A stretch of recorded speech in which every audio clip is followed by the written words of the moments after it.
Hello বন্ধুরা, আজকে একটা নতুন ভিডিও নিয়ে আমরা এসেছি। সেই ভিডিওটা দেখাবো মোটর। দেখুন, যারা এই হাফ মোটর কেনে, প্রথম বড় একটা ভুল আমি বলছি। এই যে পেনিয়াম দেখছেন, এটা হচ্ছে 30 জাতের পেনিয়াম। দেখে নিন, এইটা 30 জাতের পেনিয়াম। এইটা চষে গিয়ে কি হয়েছে, এই 30 জাতের পেনিয়ামটা কিন্তু পাওয়া যাচ্ছে না। আর আর একটা আছে 36 জাতের পেনিয়াম, ওইটা পাওয়া যায়, ওটা আমার কাছেই আছে। ওটা ছিল 30 জাতের পেনিয়াম, এগুলো হচ্ছে 36 জাতের পেনিয়াম। দেখে নিন। আর এই পেনিয়ামটা অ্যাভেলেবেল আমার কাছে পাওয়া যায়। আর 30 জাতের যে পেনিয়ামটা এটা দেখালাম, এই যে সেট করাই আছে, এই দেখেন, এইটা কিন্তু অ্যাভেলেবেল পাওয়া যায় না। দাঁতগুলো দেখুন একটু বড় বড়, প্লাস এটাও একটু বড় বড়, এটা পাওয়া যাচ্ছে না। এরকম মোটর আপনারা যখন গাড়ি বানাবেন কারো কাছ থেকে, এই পেনিয়াম যাতে 36 জাতের হয় এই দেখে কিনবেন। যদি 30 জাতের হয় তাহলে কিন্তু আপনারা যদি কেনেন তাহলে আপনাদের ফুল লস। মানে এই মোটরটা যদি কোনো সময় এরকম পেনিয়ামটা চষে যায়, এই পেনিয়াম কিন্তু খুব বেশি দিন যে ক্যারি করে তাও না। যদি চষে যায় তাহলে কিন্তু আপনাদের মোটরটা পুরো ফেলে দিতে হবে। কারণ হচ্ছে এরকম মোটর, আমরা তো মোটর রিপেয়ারিং করে থাকি, যার জন্য আমি বলতে পারছি। এবার আপনাদের যেটা বলবো সেটা হচ্ছে, একটা ওই যে মোটরটা সারাচ্ছিলাম, এবার ধরুন এই পেনিয়াম চষে গেল, এই পেনিয়াম চষে গেল, তখন মোটরটা দেখবেন ওর মধ্যে লক হয়ে যায়, মানে আটকে আটকে যায়। আর ওই অবস্থায় কাস্টমাররা কি করে, এটাকে চালায়, এই সাইকেল মোটরটা চালায়, যার ফলে যেই জোরে প্রেশারটা পড়ে তখন পুরো কয়েলটার উপর দেখে নিন, এই কয়েলটা এইটার উপর পুরো প্রেশারটা পড়বে। পড়লে পরে এই যে সেন্সারগুলো দেখছেন, এই যে নীল বোর্ডের যে সেন্সার, এই যে নীল বোর্ডের যে সেন্সারগুলো দেখছেন, এইগুলো, এটা এই বোর্ডের সেন্সারগুলো সব খারাপ হয়ে যাবে। হ্যাঁ, তারপরে হচ্ছে এই যে কয়েলগুলো দেখছেন, কয়েলটা পুড়ে যেতে পারে বা ভিতর থেকে শর্ট হয়ে যেতে পারে। এরকম একটা পরিস্থিতির মধ্যে আপনারা পড়তে পারেন। যার জন্য আজকে ভিডিওটা করা। অতি সাবধানতায় আপনারা যখন, বারবার বলে দিচ্ছি, যখন আপনারা মোটর লাগাবেন কেনবার আগে যেন অতি অবশ্যই মোটরের ভেতরে কি পেনিয়াম, কি সেন্সার, কি কয়েল আছে এইগুলো। আর কিছু কিছু মোটরের বলবো সেটা হচ্ছে, এই যে পেনিয়ামটা লোয়ার আছে কিছু কিছু মোটরের, আমি এর পরে একটা ভিডিও দেব, ওই ভিডিওতে দেখাবো কোনে, সেই মোটরটা আমার কাছেই আছে। এই পেনিয়ামটা লোয়ার, কিন্তু এইগুলো কিন্তু দ্বিতীয়বার লোয়ার হয় না, কেন ওই মোটরের সঙ্গে সেটিং ভাবেই করা ওটা। সেই লোয়ার পেনিয়ামটা যদি থাকে তাহলে কিন্তু ওই ওই মোটরটা কেনাও আপনার লস। সেই মোটরটা আমি দেখিয়ে দিচ্ছি, কিন্তু খোলা নেই বলে আমি ভিতরটা দেখাতে পারছি না। এই যে মোটরটা দেখছেন, এটা এখন খুলে আমি দেখাতে পারছি না। এই মোটরটা এর পরের যে ভিডিওটা করব, এই ভিডিওটা দেখবেন, এই মোটরটার পুরো পেনিয়ামগুলো লোয়ার রয়েছে সেইগুলো দেখাবো আপনাদের। এই যে কন্ট্রোলারটা দেখাচ্ছি, দেখেন, এই যে কন্ট্রোলার, এই কন্ট্রোলারের মধ্যে যে সার্কিটটা থাকে, সেই সার্কিটের মধ্যে যদি ওই মোটরের যদি চাপ পড়ে বা পেনিয়াম খারাপ হয়ে যায়, তাহলেও তো একটা চাপ পড়বে।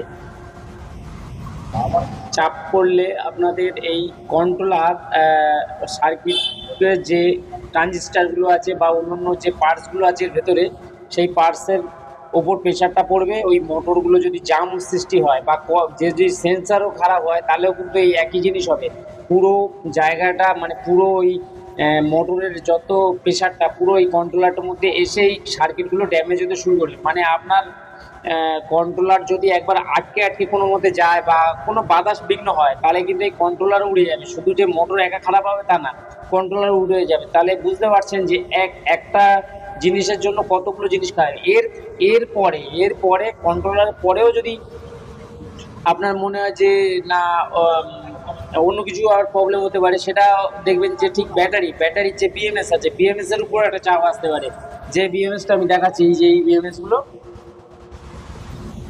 এই বিএমএস এর মধ্যেও কিন্তু চাপ আসে। মানে এটা এমনই একটা ডিভাইস যে যে প্রথমে শুরু হয় এখান দিয়ে, মানে ব্যাটারির থেকে বিএমএস, বিএমএস এর থেকে কন্ট্রোলার, কন্ট্রোলারের থেকে মোটর। এবার মোটরে যদি প্রবলেম হয়, আপনার পুরো মোটরের চাপটা আসবে পুরো প্রথমে মোটরের সেন্সারের উপর, তারপর আসবে আপনার মোটরের কন্ট্রোলারের উপর। এই যে কন্ট্রোলার দেখছেন, এই কন্ট্রোলার পার্টসের পরে আপনার চাপটা আসবে বিএমএস এর উপর। বিএমএস এর পরে হচ্ছে ব্যাটারি। তাহলে বুঝতে পারছেন কত জায়গা নিয়ে নেবেন। এই জন্যে আপনারা যখনই যে মালটা লাগাবেন, প্রত্যেকটা মালের সঙ্গে যেন প্রত্যেকটা মাল ম্যাচ করে। এবার হয়তো আপনারা ভাবছেন যে না একটা গাড়ি তো চালিয়ে দিচ্ছে একটা দোকানদার, তাহলে তো কি অসুবিধা? না, এটা কিন্তু ভুল ধারণা। তার কারণ হচ্ছে এই বিএমএস, এই কন্ট্রোলার, আর হচ্ছে আপনার যে মোটরটা থাকবে বা মোটর সেন্সার থাকবে, মোটর কয়েলটা কতটা, মানে অনেক সময় দেখবেন 36 ভোল্টের মোটর কিন্তু 24 ভোল্টের মোটর, মানে 24 ভোল্টের কন্ট্রোলারে চলে। এটা কেন চলবে? কিন্তু এখানে এক্ষেত্রে চলে। এই জন্য আজকে আপনাদের বলছি যে এই যে জিনিসগুলো আপনারা ভেবে চিন্তে করবেন। আর যদি আপনাদের আরও কিছু জানবার থাকে তাহলে আমাকে ফোন করতে পারেন, কিংবা হোয়াটসঅ্যাপে আপনি লিখেও পাঠাতে পারেন, তাহলে আমি ডিটেলসটা আপনাদের জানিয়ে দেবো।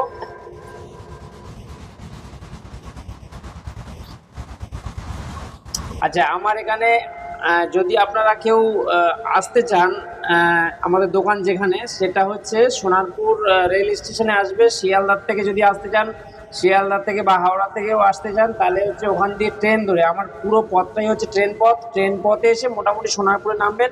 সোনারপুর থেকে একদম সোজা রাস্তা, কোথাও দেখবেন না, ওখান দিয়ে ঠিক 2 মিনিট হেঁটে আসবেন। 4 নম্বর প্ল্যাটফর্মের পিছন দিকে হেঁটে আসলেই দেখবেন আমার ওখানেই হচ্ছে দোকানটা রয়েছে। এই দোকানে যদি আসেন, এখানে শুধু ব্যাটারি এবং মোটর রিপেয়ারিং এইসবগুলো দেখে নিন। এই যে এইগুলো সব আমরা কাজ করে থাকি এবং রিপেয়ারিং করে থাকি। এই দেখুন,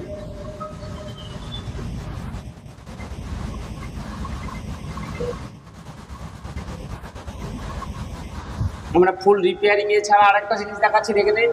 এই যে একটা কয়েল দেখুন, স্কুটি মোটর, এই যে এগুলো আমরা রিপেয়ারিং করে থাকি। এই যে আমাদের এই জায়গাগুলো দেখুন, এই যে এই সব কাজগুলো আমরা করে থাকি। নতুন ব্যাটারি প্যাক বানাই এবং আমরা নতুন হাফ মোটরগুলো রিপেয়ারিং করি বা স্কুটির মোটরগুলো রিপেয়ারিং করি। দেখুন, কয়েল রিপেয়ারিং করি।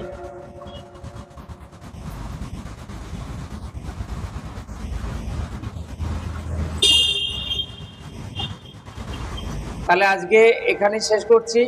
দ্বিতীয় ভিডিও দেব পরে, 3 দিন পরে আবার ভিডিও ছাড়বো, তখন দেখে নেবেন দ্বিতীয়টা। এরপরে সম্ভবত লোয়ার পেনিয়াম, যে এই যে পেনিয়ামগুলো বলছিলাম, এই পেনিয়াম যে লোয়ারটা হয় সেটা দেখাবো।